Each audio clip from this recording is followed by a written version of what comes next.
अभिभावक एवं प्यारे बच्चों, एक बार पुनः आप सभी का हमारे YouTube channel enjoy learning with basic शिक्षा परिषद में स्वागत है। पिछले वीडियो में हमने रोमन नंबर और हिंदू अरेबिक नंबर का परिचय जाना था। अब इस वीडियो में हम रोमन नंबर को कैसे लिखा जाता है इस चीज को समझेंगे। रोमन नंबर्स को लिखना बहुत ही आसान होता है। मात्र 7 जो सिंबल्स हैं उनकी वैल्यू हमें पता होना चाहिए और 1 से लेकर के 10 तक की संख्याओं को रोमन नंबर में लिखना आना चाहिए। लेकिन रोमन नंबर में 1 से लेकर 10 तक की संख्याओं को लिखना हम सभी को आता है, लेकिन उसे लिखा क्यों इस तरीके से जाता है यही हमें नहीं पता होता है। अगर हम 1 से लेकर 10 तक की संख्याओं को जिस तरीके से रोमन नंबर में लिखते हैं खाली ये समझ में आ जाए तो फिर कोई भी रोमन नंबर हम आराम से लिख सकते हैं।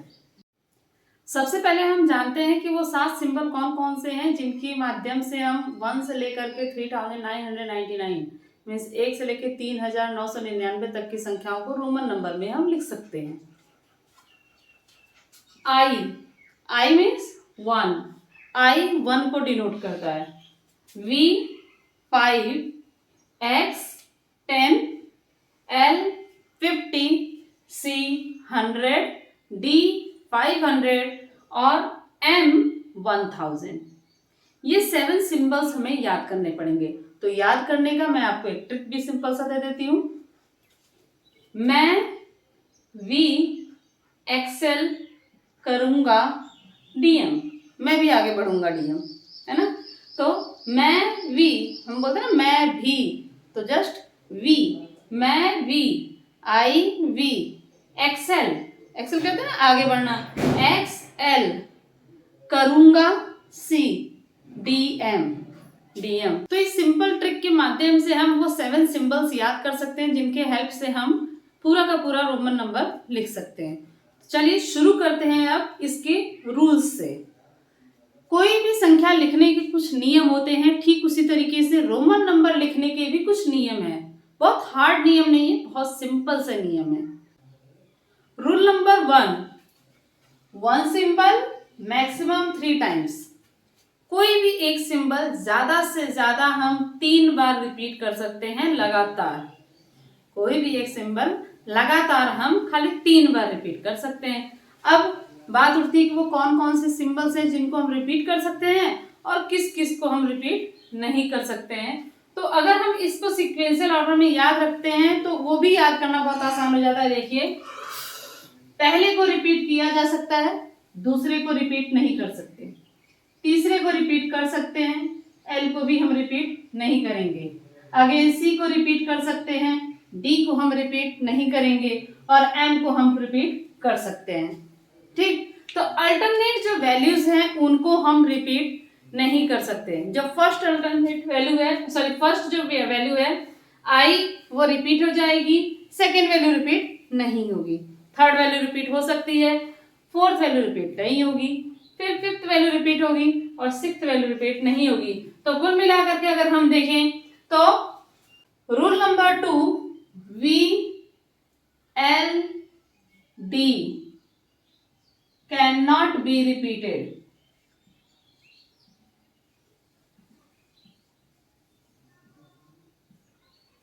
V L और D इनको हम दोहरा नहीं सकते। ठीक, रूल नंबर 3 कहता है कि यदि सेम सिंबल्स बार बार आ रहे हैं, मीन्स लगातार लिखा जा रहा है सेम सिंबल, तो आप उनकी वैल्यू को ऐड कर देंगे।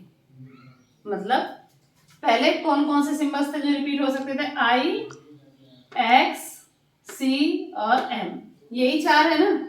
तो हम अगर ये सिंबल्स रिपीट हो रहे हैं, लगातार रिपीट हो रहे हैं, तो इनकी वैल्यू पता करने के लिए हम इनको जोड़ देंगे। देखिए कैसे, I 1, ठीक, I तो 1 + 1, सही, 1 + 1 2, I 1 + 1 + 1 कितना हो गया? 3। सेम सिंबल्स रिपीट हो रहे हैं तो वैल्यू उनकी ऐड होती जा रही है। ऐसे ही अगर x रिपीट होता है तो x का वैल्यू होता है 10, तो x + x 10 + 10 = 20, x + x + x = 30 because 10 + 10 + 10 + 10 + 10 + 10 30। If C is repeating then C 100 है ना, C 100 है तो C 100 प्लस 100 200। तो अब आप ही बता दीजिए C प्लस C मीन्स अगर लगातार C 3 बार लिखा हो तो 300। Very good. ऐसे अगर M होगा तो M की वैल्यू कितनी होगी 1000, तो 2M means 1000 plus 1000 2000। 3M means 1000 plus 1000 plus 1000 3000। अब ये मत कहिएगा कि मैम 4 टाइम्स क्यों नहीं लिख रहे हैं, क्योंकि पहला ही नियम था कि एक सिंबल लगातार सिर्फ 3 ही बार रिपीट हो सकता है। तो 3 बार में हमने देखा कि अगर वो सिंबल्स रिपीट हो रहे हैं 1 बार 2 बार या मैक्सिमम 3 बार, तो उनका वैल्यू पता करने के लिए हम ऐड कर देंगे। था ना सिंपल। अब 2 नियम और बच गए। चलिए देखिए, rule number 4 and 5 most important rule है। पूरी की पूरी जो रोमन नंबर है समझ जाइए कि उसमें 70% यही दोनों रूल्स यूज होते हैं रोमन नंबर को फॉर्म करने में और रिकॉग्नाइज करने में। ठीक है, तो चलिए जानते हैं। रूल नंबर 4 कहता है कि अगर बड़े वैल्यू वाले सिंबल के बाद मीन्स बड़े वैल्यू वाले सिंबल के राइट साइड में यदि छोटी वैल्यू वाला सिंबल लग जाए तो उनकी वैल्यू पता करने के लिए हम ऐड कर देंगे। मीन्स बड़े के बाद यदि छोटा सिंबल हो तो दोनों को ऐड कर देंगे। एग्जाम्पल, अगर x और i की बात करें, ठीक, x मीन्स 10 और i मीन्स 1, तो x means 10 and i means 1 means x की वैल्यू i की वैल्यू से ज्यादा है। तो x के बाद i आया हुआ है मीन्स बड़े वैल्यू वाले सिंबल के बाद छोटा वैल्यू वाला सिंबल आया, तो हम इनका वैल्यू पता करने के लिए इन दोनों को क्या करेंगे, ऐड कर देंगे। ठीक, तो सिंपल से याद रखेंगे, बड़े के बाद यदि छोटा होगा तो ऐड कर देंगे। ठीक, तो ये लीजिए, तो 10 प्लस 1 11। ठीक है, अगर यहीं पे एक और i होता तो 10 प्लस, अब 2 तरीके, i मीन्स 2 या 10 प्लस 1 प्लस 1 इक्वल टू 10 11 12, तब ये 12 हो गया है ना। 10 11 12 इन दोनों को क्यों जोड़ा गया है, क्योंकि सबसे पहला ही जो हम लोग का रूल जो था पहला दूसरा में कि सेम वैल्यू अगर रिपीट होंगी तो उन दोनों को आपस में हम जोड़ देते हैं। तो 10 प्लस 1 10 1 11 1 12। ठीक, एक और एग्जांपल ले लेते हैं हम, L और X। ठीक है, अब L means 50 and X means 10।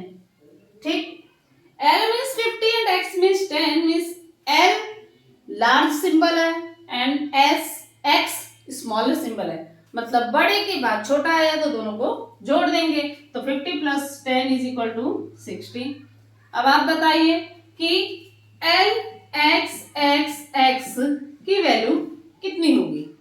अगर बता दिए तो मतलब आ गया, कमेंट बॉक्स में बताइएगा। अब आ जाते हैं इसी का उल्टा, रूल नंबर 5। फोर्स बन जाएगा तो जस्ट उल्टा है। मीन्स अगर बड़े सिंबल के पहले छोटा सिंबल लगाओ, मीन्स कि बड़े वैल्यू वाले सिंबल के लेफ्ट साइड में यदि छोटी वैल्यू वाला सिंबल लगा हो तो उनको हम इस बार जोड़ेंगे नहीं, घटा देंगे। कहने का मतलब ये है कि रोमन नंबर संख्याओं के अंदर प्लस और माइनस के लिए हम सिंबल नहीं यूज करते थे।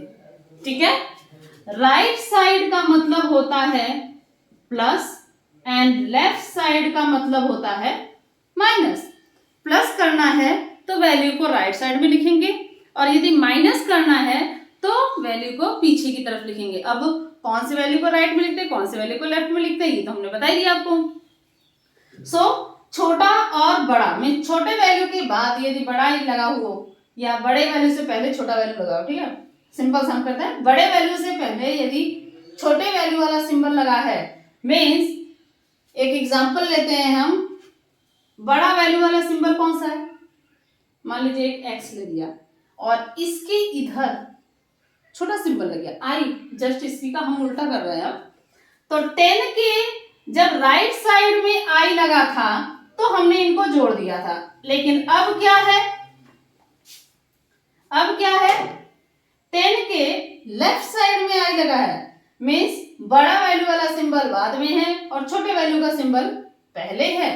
तो 10, ठीक, इसमें से अगर बड़े से पहले लेफ्ट साइड में छोटा आता है तो हम छोटे वैल्यू वाले सिंबल को सब्ट्रैक्ट कर देंगे। तो 10 में से 1 को अब ऐड नहीं करेंगे, क्या कर देंगे, सब्ट्रैक्ट कर देंगे और ये हो जाएगा 9। एक और एग्जांपल लेते हैं, एक्स एल, एक्स मीन्स 10 और एल मीन्स 50। अब तो याद हो गया होगा, x मीन्स 10, l मीन्स 50। अब xl की वैल्यू कितनी होगी, तो बिल्कुल सिंपल है, x की वैल्यू 10, l की वैल्यू 50 मीन्स x हो गया छोटा और l हो गया बड़ा। बड़े के बाद छोटा तो जुड़ गया, लेकिन अगर बड़े से पहले छोटा तो घटा देंगे, है ना। तो बड़े से पहले छोटा मतलब 50 माइनस 10 इक्वल टू 40, हुआ कि नहीं। अब आप बताइएगा आई वी की वैल्यू कितनी होगी, सिंपल, आई के वैल्यू पहले देखिएगा, फिर वी की वैल्यू देखिएगा, फिर क्या देखिएगा कि राइट साइड में जो है मतलब छोटा बड़ा आराम से पहचानिएगा और फिर प्लस होगा या माइनस होगा करके हमको कमेंट बॉक्स में बताइएगा कि इसकी वैल्यू कितनी होगी। ठीक, number 4 and 5 most important rule है रोमन नंबर्स को लिखने में प्लस रिकॉग्नाइज करने में, ठीक है। लेकिन जब हम इसको 1 से लेकर के पूरी नंबर्स को जो है सिस्टमेटिक ऑर्डर में जब लिखना शुरू करेंगे रोमन नंबर में, तो कहीं कहीं बीच में एक डाउट आएगा। वो डाउट ना आए उसके लिए एक चीज याद रखना बहुत जरूरी है, वो है रूल नंबर 6। इसको याद होना चाहिए।